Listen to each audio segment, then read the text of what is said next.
तुमच्यासाठी दिवाळी म्हणजे काय? दिवाळी हे नाव घेताच डोळ्यासमोर काही वस्तूंची, गोष्टींची यादी येते. यामध्ये फराळ आला, कंदील आला, दिवा, पणती, रांगोळी, दिवाळी पहाट, वेगवेगळे कार्यक्रम आणि या सगळ्या यादीमध्ये एका ब्रँडचं नाव सुद्धा आवर्जून येतं. मागील कित्येक वर्षांपासून, असं म्हणूया दशकांपासून, या ब्रँडने महाराष्ट्रातील जनसामान्यांच्या घरोघरी इतकं भक्कम स्थान निर्माण केलंय की दिवाळी म्हणजे फराळ, दिवाळी म्हणजे कंदील, त्याचप्रमाणे आता दिवाळी म्हणजे मोती साबण हे अगदी लहानांपासून मोठ्यांपर्यंत सगळ्यांना तोंडपाठ आहे. या मोती साबणाची टॅगलाईन म्हणजेच उठा उठा दिवाळी आली, मोती स्नानाची वेळ झाली, ही सुद्धा घरोघरी अक्षरशः लहान मुलांपासून ते वयोवृद्धांपर्यंत सगळ्यांना ठाऊक असलेली बाब आहे. मात्र या मोती साबणाचं आणि दिवाळीचं समीकरण नेमकं कसं जुळून आलं, या दोघांचा नेमका संबंध काय, मागील कित्येक वर्षांपासून जे भरभक्कम स्थान या मोती साबणाने बाजारात आणि जनसामान्यांच्या मनात निर्माण केलंय,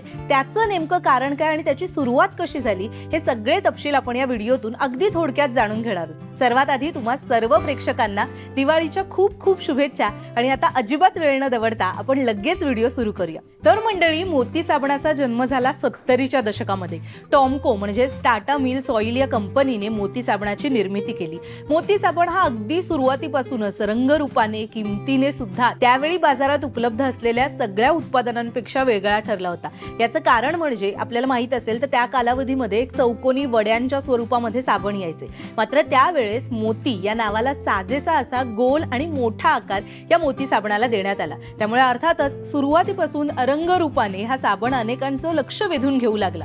बरं, खरं सांगायचं तर या मोती साबणाची किंमत सुद्धा त्यावेळेच्या सगळ्या उत्पादनांच्या तुलनेमध्ये जास्त होती. त्यावेळेस एका मोती साबणासाठी तब्बल 25 रुपये मोजावे लागत होते. मात्र तरी सुद्धा मोती साबणाची जी जाहिरात झाली ती मोती या नावाला धरून, म्हणजे मोती, पल्स याबरोबर जो राजेशाही फील, राजेशाही प्रकार तुम्हाला अनुभवता येईल त्याला जोडून करण्यात आली. त्यामुळे मोती साबण तुम्हाला काहीतरी दिव्यानुभव देणार, जी गुणवत्ता आतापर्यंत कुठलंही उत्पादन तुम्हाला देऊ शकला नाही, ते उत्पादन, तशी गुणवत्ता तुम्हाला मोती साबणामधून मिळणार, अशा पद्धतीची जाहिरात सुरू झाली. आणि त्यामुळे आता ज्या पद्धतीने आयफोन किंवा इतर महागड्या वस्तूंच्या बरोबर जो एक ब्रँड स्टेटस, एक स्टेटस सिम्बॉल येतो, त्या पद्धतीने 70च्या दशकामध्ये मोती साबणाची सगळ्यात आधी ओळख निर्माण झाली.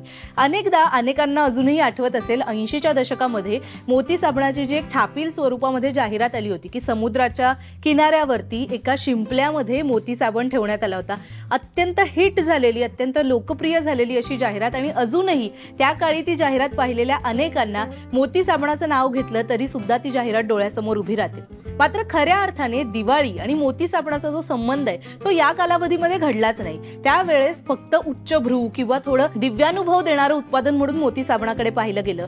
पण खऱ्या अर्थाने 1993 मध्ये जेव्हा टॉमको ही कंपनी हिंदुस्तान युनिलिव्हरचा पार्ट झाली, त्यावेळेपासून मोती साबण आणि दिवाळी हे कनेक्शन खऱ्या अर्थाने जुळून आलं. हिंदुस्तान युनिलिव्हर या कंपनीने मोती साबण हा विशिष्ट प्रसंगी किंवा एखाद्या विशिष्ट मुहूर्तावरच वापरला गेला पाहिजे अशा पद्धतीने जाहिरात सुरू केली. आणि मग त्यामध्ये असलेले गुण हे दिवाळीशी जोडून ते दिवाळी आणि मोती साबण असं कनेक्शन तयार करण्यात आलं. हे समीकरण 1993 मध्ये जुळलं. मात्र त्यानंतर पुढील बराच काळ म्हणजे 90च्या दशकामध्ये सुद्धा मोती साबणाचं अस्तित्व हे तितकंच मर्यादित होतं. अनेकांनी तर हा ब्रँड 2000चं दशक जेव्हा सुरू होत होतं त्यावेळेला हा आठवणीतला ब्रँड अशा यादीमध्ये त्याला ढकलून सुद्धा दिलं होतं. मात्र ही सगळी परिस्थितीची ती बदलली 2013 मध्ये आलेल्या एका छोट्याशा जाहिरातीने. बाल, युवा आणि वृद्ध अशा 3 पिढ्यांचा संगम दाखवत एक साधारण जी ऍड अजूनही दिवाळीमध्ये आपल्या टीव्ही चॅनल्स वरती, युट्यूब वरती पाहायला मिळते. एक टिपिकल असं साडीचं वातावरण आहे, जे अगदी ज्याला अनेक जण 90च्या दशकामध्ये खरं तर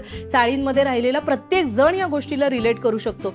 अशा वातावरणात एक वयस्कर व्यक्ती येऊन उठा उठा दिवाळी आली, मोती स्नानाची वेळ झाली असं एक वाक्य वापरतो. त्यामुळे अचानक तो त्या दिवाळी आणि जो मोती साबणाचा कनेक्ट होता, ते जे समीकरण होतं ते सुद्धा इथे हायलाइट केलं गेलं. आणि ही ऍड, ही जाहिरात खऱ्या अर्थाने लोकांच्या मनामध्ये अक्षरशः अत्यंत भक्कम असं स्थान निर्माण करून गेली.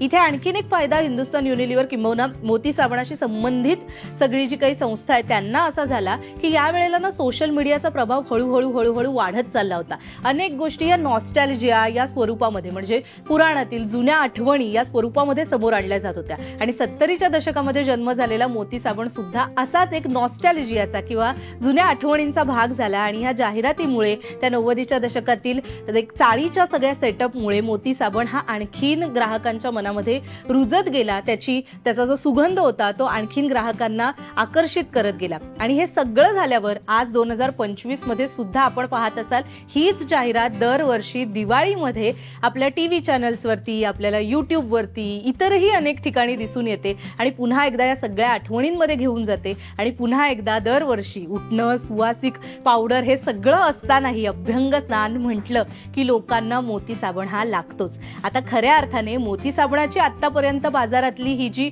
पकड आहे ही आपण पाहिली, पण मोती साबणाला सगळ्यात जास्त फायदा झाला हा एका अन्य साबणाच्या अपयशामुळे.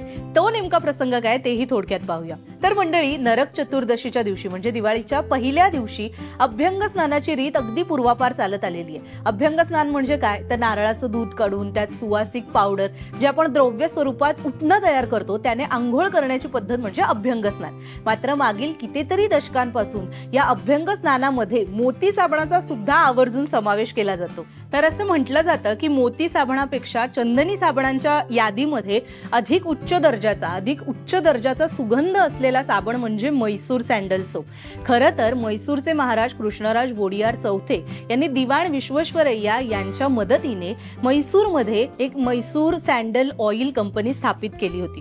झालं असं की पहिल्या महायुद्धानंतर चंदनाची जी निर्यात होत होती तिचा ओघ, तिचा वेग हा कमी झाला. आता इतक्या चंदनाचं करायचं काय हा प्रश्न सगळ्यांच्या समोर होता आणि याच हेतूने, या चंदनाचा वापर करण्याच्या हेतूने ही सँडल ऑइल कंपनी स्थापित करण्यात आली. त्यावेळेला एका परदेशी हितचिंतकाने त्यावेळी कृष्णराज वोडियार चौथे यांना एक चंदनी साबण भेट म्हणून दिला होता आणि यावेळी चंदन तेलाचा वापर करून चंदनी साबण बनवण्याची ही जी संकल्पना आहे ती विकसित झाली. त्यामुळे आपल्याला साहजिकच अंदाज येऊ शकतो अस्सल चंदन तेल वापरून बनवण्यात आलेला हा जगातला पहिला आणि एकमेव असा साबण म्हणून म्हैसूर सँडल सोपची सुद्धा ख्याती आहे. मात्र चुकलं असं की हा साबण जो आहे तो फक्त दक्षिण भारतामध्ये त्या काळी आपलं साम्राज्य निर्माण करू शकला आणि त्याहीपेक्षा महत्वाची बाब म्हणजे 40शी खालचा जो ग्राहक वर्ग आहे त्यांना आकर्षित करण्यामध्ये कुठेतरी ही कंपनी थोडी मागे पडली आणि याच सगळ्या परिस्थितीमुळे मोती साबणाची म्हणजे खरं तर त्यापेक्षा थोडी अधिक गुणवत्ता असूनही म्हैसूर सँडल सोप मागे पडल्यामुळे मोती साबणाची जी प्रसिद्धी आहे तिच्यामध्ये वाढ झाली. मोती साबणाने बाजार